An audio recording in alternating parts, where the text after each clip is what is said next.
Today we're going to review the Casio GWNQ1000-1A quad sensor watch.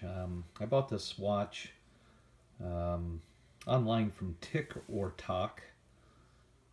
It was $400. I've seen them anywhere from $495 to $800, so I thought it was probably a pretty good deal. I almost didn't buy it due to the bad reviews I saw on eBay of the hands not setting properly on the watch. So the reason why I chose, so I almost didn't buy it, but I thought, what the heck, at $400 I'll take a chance. The one thing I look for in a watch to start with is that it be solar powered. That was my #1 requirement. This watch is solar powered, charges a internal battery. And sorry for the glare, I have the windows here making glare on the watch.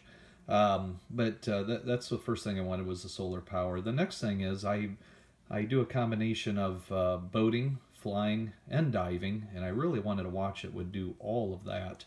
And this watch here has functions for all three sports. So it's nice to wear one watch, have it be solar powered so you don't have to worry about it. And also I like the fact that this watch is atomic set, so it receives a signal from the atomic clock in Denver or wherever you're at in the world, which is nice. So it sets itself, so it's maintenance free. It's a good watch for that, and it does all the functions that I like. As an added bonus, this watch also has a tide indicator, and that's indicated by the small dial right on the bottom right there. And it's actually showing high tide right now, or close to high tide, which is correct.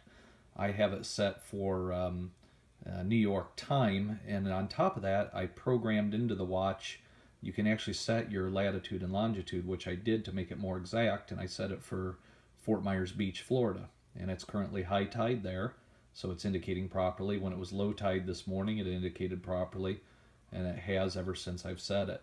So that's a nice function of the watch. As you can see, the hands on this one are displaying the correct position for 2:07 p.m.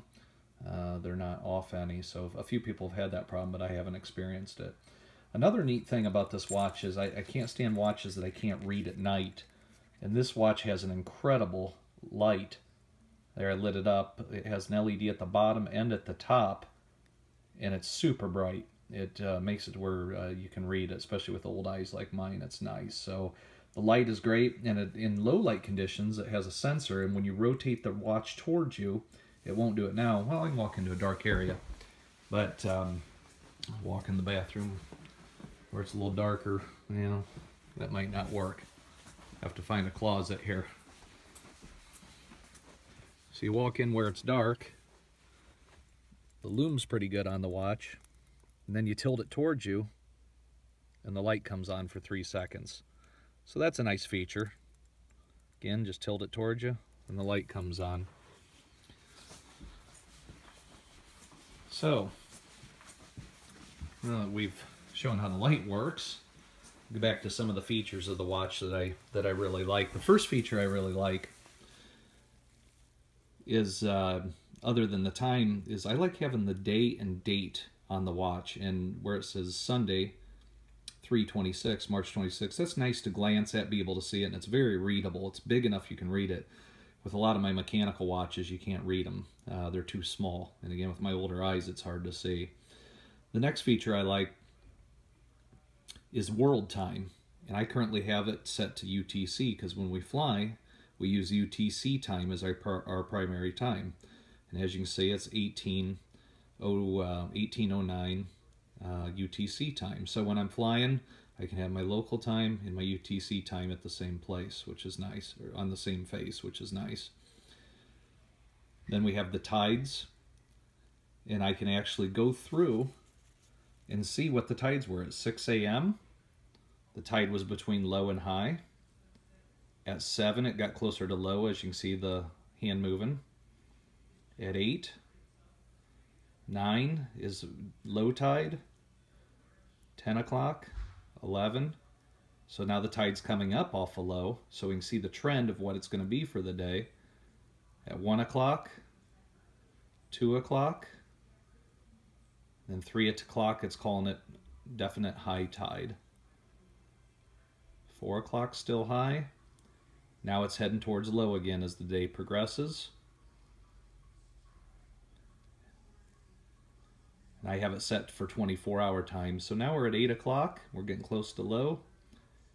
And then at 9 o'clock, just like my chart's showing, my manual chart, it shows that it's going to be low tide again. So it's a nice feature. I like having the tides for when I go boating, especially if I'm on a boat that drafts a lot of water and I'm coming back home. It's nice to have that feature. We can also see the sunset and sunrise, which is nice, and you can go through the days and see when it's going to happen. Has a nice stopwatch, a countdown timer, which is nice, especially when you're flying. A lot of times I'll put in there, and if I need to switch tanks or whatever, I can type in a time and it'll alert me. There's 5 different alarms you can put in. I have them set for off right now, but you can have up to 5 different alarms. And then you can see when the time, when the automatic time changed, or when it received the signal from the atomic clock. As you can see, it says received.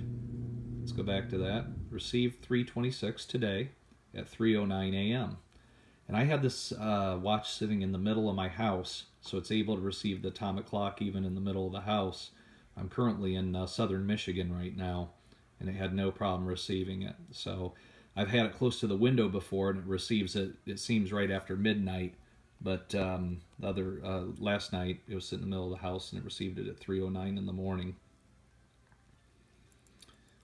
Then that, let's go back through that again. When I go back to the main page, it'll say H time, and the H just means that it's fully charged, it's high charge. So that's the main functions of that screen there. And then we have the actual functions of the lower hand. Again, we're showing the tide. If we hit it again, here's the temperature, and the hand moves to temperature to show that it's doing temperature. It says 84.6. That's because it's been on my wrist.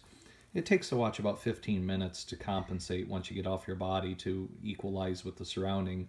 However, I was putting the pier in the lake, and I attached it around to the pole, and within a minute it was showing it was 44 degrees, and that was the actual temperature of the water. So of course the density of the water made it adapt quicker, but that's a nice feature. And then we have a depth meter, and what that does is it shows your depth in feet.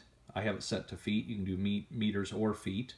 And that was another thing. A lot of these dive watches are only in meters, and that's frustrating to me because when I dive, I can't think in my head what a meter is. I know it's 3.3 feet, but still I'm used to feet. And the hand and then the second hand turns into a depth to show your overall depth, and it shows it. It'll show it in the white going into the orange. So there's that. So that'll be fun. I haven't dove with it yet, but it'll be fun. And a lot of people say, oh, you can't dive with it because it's not a diver's 200-meter watch. There's no difference other than they actually test each dive watch to make sure it passes, whereas the water-resistant watches, they only test 1 or 2 every so many or whatever, but it'll work. I've dove with a lot of watches that were even just 100 meters, and they worked fine. So there's depth. Then we go back to barometer. Barometer's kind of neat because you can see that we've had a downward trend on the barometer. That's the lines on the left there. And currently it's saying it's 29.75, which is correct. I just checked. And so it's displaying the actual barometric pressure for this area, which is great. And it has a sensor for that on the side here. Your baro sensor and your depth sensor are the same thing. That's where it gets that information. I don't use the barometer a lot. I might check it once in a while. A lot of people like to track the trending of the weather with it, and I can do that on the Weather Channel or with my phone. And so that's the barometer. And here the compass. This one's kind of neat. So it shows your actual direction you're heading. And I'm going to head straight east here. As you can see, it's pretty much showing straight east. The hand always points to north, the second hand. So as I turn, it doesn't matter which direction I turn, the hand will point to north, but the direction I'm actually heading is in the display. So I'm heading south now, and that's south. So the compass, that's a neat function. I like how quickly the hand can move too. It's amazing. So that's a fun feature to play with. Nice when you're on the open water and if your GPS quits or something, you got a nice backup to get home with. So, all right. And then finally, we have altitude. Altitude is when you're flying. This could be a good backup. It's fairly accurate. We're at about 1,000 foot above sea level here in Coldwater, Michigan. It's displaying 1,100 foot, which is pretty darn close. Now, of course, you can set the barometric pressure manually, and that would also give you a better indication of your height. So it's off by about 100 foot, but that's pretty good for a watch in your hand. So that's the I'll use that function a little bit. Again, I bought the watch mostly for the UTC function, the 24-hour time, and the solar charging. All this extra stuff and the ability to dive, all this extra stuff is nice because it complements the flying aspect. And then back to the temperature. Then if we want to go back just to manual mode, you just hit the button to bring it back to time, and the tides will show again along with the date. Supposedly this watch is also very strong as far as if you drop it or whatever. It's G-Shock series, which is supposed to be pretty strong. The band's actually fairly comfortable. It's a very thick watch, but it wears very well. I have a very big wrist and hand, so a lot of times I'll find watches that don't have enough adjustment. This one even has enough to put a wetsuit on if I want to. So anyway, one other feature that it has, you can hit both these buttons at once. Well, trying to do this with one hand here. Let me go back to the beginning. Now I can't do it.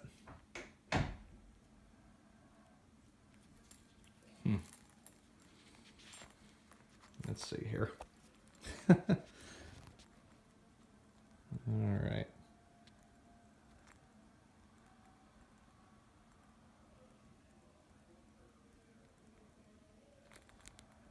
Yeah, I can't make it do it. I'm trying to do this with one hand. If you hit both at once, the hands move out of the way so you can read the lower dial in the screen. Other than that, I haven't had any problems with it at all. Like I said, there was a video showing some people had problems with them, but this one's worked great. Had zero problems. And that's basically how it works. Great watch for if you dive, fly, or just want a general outdoor watch that you can wear every day too. It's not bad looking actually. So something to consider. When I registered it online, Casio threw in an extra year warranty for registering it online, so if you do buy one, make sure you do that. It's probably my favorite watch I've ever had. It's much better than the mechanical watches where you have to make sure they're wound. And also on a mechanical watch, a lot of times if you bump them hard, the hands will move and they need to be reset by a jeweler. This one here automatically adjusts them. So overall, it's pretty good value for what it does.